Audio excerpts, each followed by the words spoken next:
More entertainment. Cymplex. Watagwani mafani mo rhythm writer mnyama kusangana nenjodzi totachema ndobuda misodzi kuti dzindinzewo ngirosi pandofamba pese ndisasangana nenjodzi manje zvinhu izvi ndinonanganisa asi satani oda kundirwisa manje this time wakaluza najesu wangu gore rinotokupisa chena vakandibeti anoshaina dzokera zimbabwe unono maina waitadza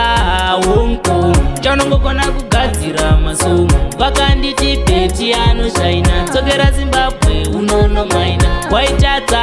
wonko chaunongogona kugadzira masomo ndijekli akati mbana dzokera zimba kati pamunini pamahenzi ndiri shumba unomanga mune musha muwebhemba sekuzimba bhemba ndairitemba akanditi 1 chekungfu iri mudenga ndakaona rufu ndaitojimajima njiti ndiri chitima fana jekli pamahenzi anotema kambogaya mweya wangu wekubhila goma brusile akati fana izvozvo zviri romo zvina basa kuti unomanya masomo ululululu kingshalangu langu kuchena vakanditi beti anoshaina dzokera zimbabwe unono maina waitadza wonko chaunongokona kugadzira masomo vakanditi beti anoshaina dzokera zimbabwe unono maina waitadza wonko chaunongogona kugadzira masomo kuchaina kuna bosi alone vanofona everyday makuseni hanzi betman marong 10 keteka tunikareta kunge ben 10 hanzi uyepa yapoti na9 sina kesi tedapulani vakanditi sheli ndikati king shalisha zvikanza pada pre kuchena vakanditi beti anoshaina dzokera zimbabwe unono maina waitadza wonko chaunongokona kugadzira masomo vakanditi beti anoshaina dzokera zimbabwe unono maina waitadza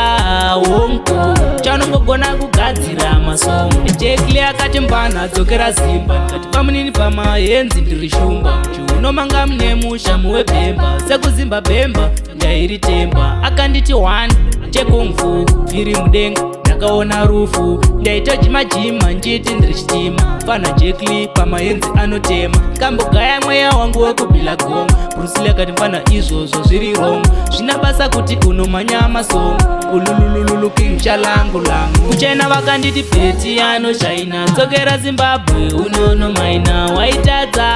wonko chaunongokona kugadzira masomo vakanditi beti anoshaina dzokera zimbabwe unono maina waitadza wonko chaunongogona kugadzira masomo kuchena vakanditi beti anoshaina dzokera zimbabwe unono maina waitadza wonko chaunongogona kugadzira masomo ayo kinshalisha pabila gong unono maina lapshula kunguta zvakunakidza